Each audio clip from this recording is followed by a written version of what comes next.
Bonjour à tous, je pense que ce sera la dernière vidéo d'aujourd'hui à part les dictées qu'on doit encore faire.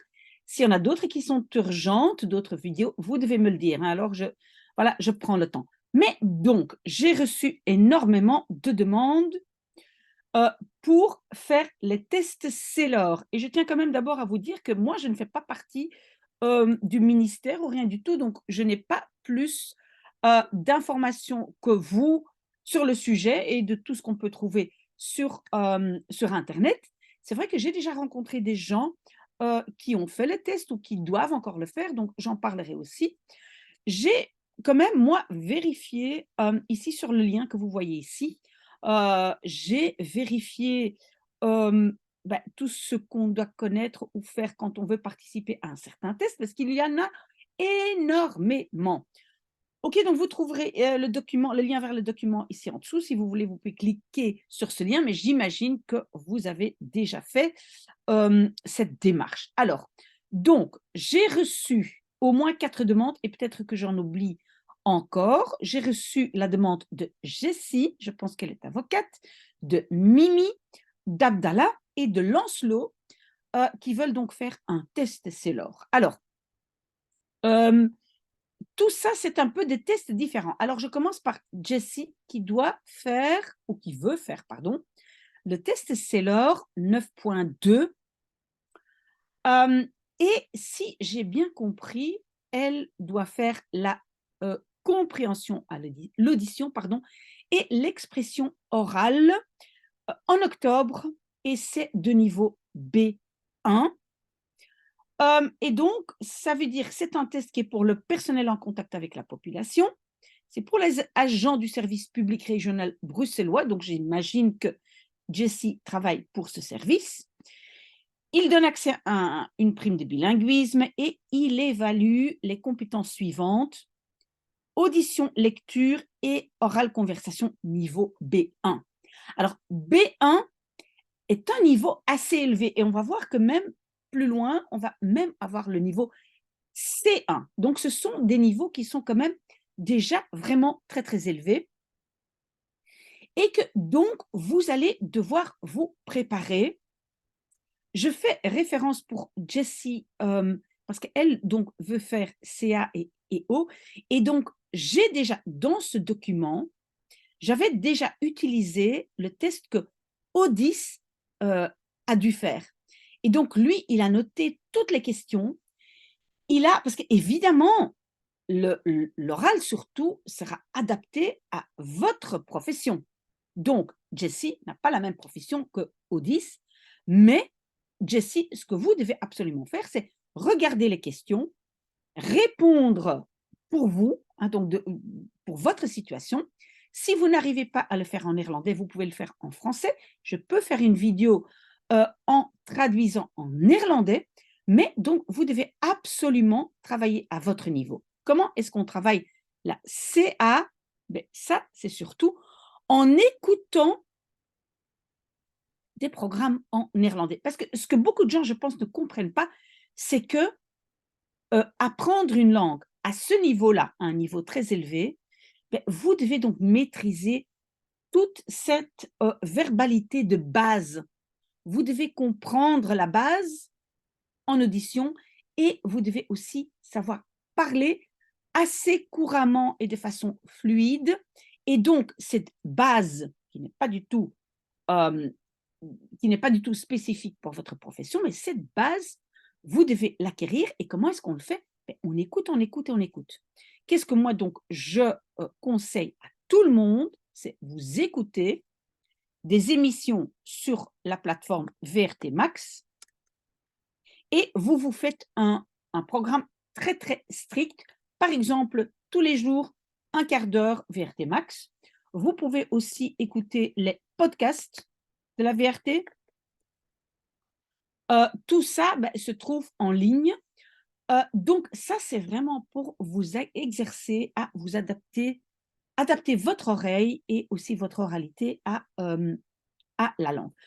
Je dirai à la fin comment, procéder, d'accord? OK. Alors Mimi, je ne retrouve plus votre message et je ne sais plus du tout quel article, quel niveau. OK?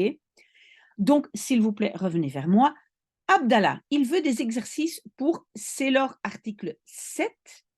Je sais que, en fait, il y a 4 niveaux, Abdallah. Donc, je ne sais pas quel niveau vous devez passer. Je ne sais pas du tout non plus si c'est de la matière administrative ou judiciaire.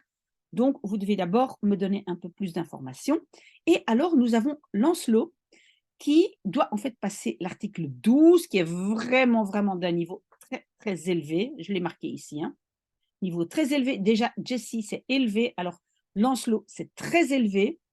Il doit écouter et lire au niveau C1. C1, ben, c'est presque C2, en fait, c'est moi. C'est des personnes qui maîtrisent la langue comme leur langue maternelle. Donc, C1, c'est juste en dessous, donc très, très élevé. L'oral, un tout petit peu plus bas, donc c'est B2. J'imagine, Lancelot, que vous avez déjà lu ce que vous allez devoir faire. Donc, c'est chaque fois bien maîtriser la langue et des sujets liés à votre environnement professionnel. Donc, comme je venais de le dire pour Jessie, vous regardez les questions que Odys a reçues, hein, plus bas dans ce dossier, et vous répondez selon votre profession.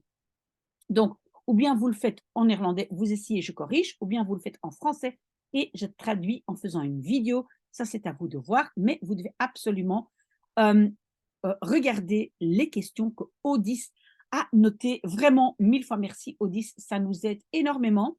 D'ailleurs, bientôt, ça sera la deuxième fois que je vais aller prendre un café avec Odys et on discutera de nouveau de ça. Je vais lui poser la question parce que lui, il est aussi en plein dedans, en plein milieu de test Sailor. OK? Oui, B2, donc c'est assez élevé. Vous devez aussi avoir une conversation fluide et spontanée. Donc ça, la seule façon de le faire, c'est exercer la base. D'accord? L'écrit aussi des textes portant sur des thématiques professionnelles, donc des niveaux très très élevés. Vous devez absolument commencer à écrire, mais je vais vous donner quelques conseils comment y travailler. Texte clair et détaillé, environnement professionnel niveau B1, écrire une rédaction, compte rendu, un texte informatif, argumentatif, des lettres et des emails, etc. Donc voilà, tout, énormément. Vous devez commencer à vous y mettre. Alors, donc, j'ai fait ici, j'ai noté mon travail. Vous devez absolument vous donner un programme. OK, est-ce que je prends tous les jours un quart d'heure? Est-ce que je prends 1 heure, 2 fois par semaine? À vous de voir. Il n'y a personne qui peut vous dire combien de temps ça va vous prendre. Il y a des gens qui apprennent vite une langue, il y a des gens qui n'apprennent pas vite et il y a des gens qui sont entre les deux. Il n'y a personne qui vous le dira. Hein, parfois, il y a des gens qui ont comme ça des systèmes miracles pour apprendre une langue. Il n'y en a pas. Il n'y en a pas. D'accord? Alors, comment est-ce que moi, personnellement, je le fais? Parce que moi, j'apprends aussi toujours des nouvelles langues. Ben, pour le néerlandais, je vais lire des articles sur VRT Nieuws, hein, la plateforme donc de la radio-télévision officielle de Belgique. Et donc, je lis des articles, je note le vocabulaire, je fais bien la différence entre ma liste de vocabulaire, ma liste passive et active. J'avais déjà expliqué ça. Passive, ça veut dire ce que je dois comprendre. Active, ce que je vais utiliser quand je parle ou j'écris moi-même. Elle est beaucoup plus limitée, la liste active, que la liste passive. D'accord? Puis écoutez, j'écoute toutes sortes de choses. J'écoute, parce que je pense quand même que quand vous serez devant le jury qui va vous poser des questions, je pense que vous allez comprendre les questions parce que, voilà, normalement, il parle clairement et normalement, ben, ça concerne votre métier. Donc, normalement, vous comprenez la question, mais donc, à nouveau, écoutez, n'importe quoi, des petites séries qui se trouvent aussi sur VRT Max, des podcasts, des documentaires. Vous écoutez. Il n'y a personne qui va pouvoir vous dire ce que vous devez faire. C'est un peu selon votre métier, mais aussi donc la base. Ce que je vais vous dire aussi, c'est que il y a des gens qui s'inquiètent très vite quand ils écoutent, ils ne comprennent pas tout. Non, moi, toujours, quand j'apprends une nouvelle langue, j'écoute des choses assez compliquées, je réécoute. Au début, je comprends un mot, deux mots, et puis petit à petit, ça se met en place. Donc, ne pensez pas que vous devez forcément commencer par un niveau très bas. Non, vous pouvez prendre un niveau intermédiaire et réécouter, et vous allez voir, vous comprenez de plus en plus. Je dois dire aussi que chacun doit trouver son système, hein. Moi, j'ai mon système pour apprendre une langue, mais ça ne veut pas dire que tout le monde sera aidé par ce système. Alors, écrire des résumés. Quand vous avez lu des articles, vous écrivez des résumés avec votre vocabulaire actif. Écrire sur votre métier, et là, vous utilisez les questions de Odyssée plus bas. Pour apprendre à parler, il y a deux façons. Je parle devant le miroir, je parle de ce qu'on va me demander, des sujets qu'on va me demander quand je serai devant un jury. Donc, ça veut dire, j'utilise mon vocabulaire actif et je parle surtout de ma profession, de ce qui m'intéresse, et je m'enregistre. Je m'enregistre et j'écoute. Est-ce que c'était fluide ou est-ce que j'ai tout le temps des et des pauses. Voilà, je m'évalue. Et alors, deuxième façon, je trouve ce que moi j'appelle un bubble buddy, quelqu'un avec qui vous pouvez faire un échange, ou bien vous le payez pour parler en néerlandais, ou bien vous dites, on fait un échange, par exemple avec un néerlandophone qui veut apprendre le français, vous faites une demi-heure d'échange, ça c'est à vous de voir. J'insiste aussi sur le fait que moi, en fait, je ne donne pas des cours privés, je ne suis pas professeur. Donc, il y a plein de gens qui pensent que je suis professeur et qui peuvent me payer pour faire. Non, ce n'est pas mon métier. Voilà, je suis déjà full parce que je combine plusieurs activités, comme par exemple ici, faire des vidéos sur YouTube. Mais donc, je suis toujours prête à vous aider avec des vidéos, mais je ne donne pas des cours privés. D'accord? Je coach certains jeunes, oui, comme par exemple Simon, mais ça, c'est tout à fait autre chose. Je ne donne pas des cours de néerlandais. D'accord? Mais donc, revenez vers moi avec plus d'informations. Faites votre schéma, votre structure de ce que vous allez faire, combien de temps par semaine. Je peux toujours regarder et vous donner des conseils. Mais plus que ça, je ne peux pas faire. Vous devez faire votre programme, votre programme, et vous y tenir, être très, très rigoureux. C'est la seule façon d'apprendre une langue. Je le sais parce que j'apprends constamment une nouvelle langue. Bonne chance. Revenez vers moi si vous avez quand même plus d'informations. Et pour le reste, travaillez avec ma chaîne YouTube. Il y a énormément d'informations. Je fais des bubble tues où vous pouvez vous exercer pour l'écoute. Je lis avec vous, je traduis avec vous. Voilà. Et si vous avez besoin de plus d'informations, je ferai encore des vidéos.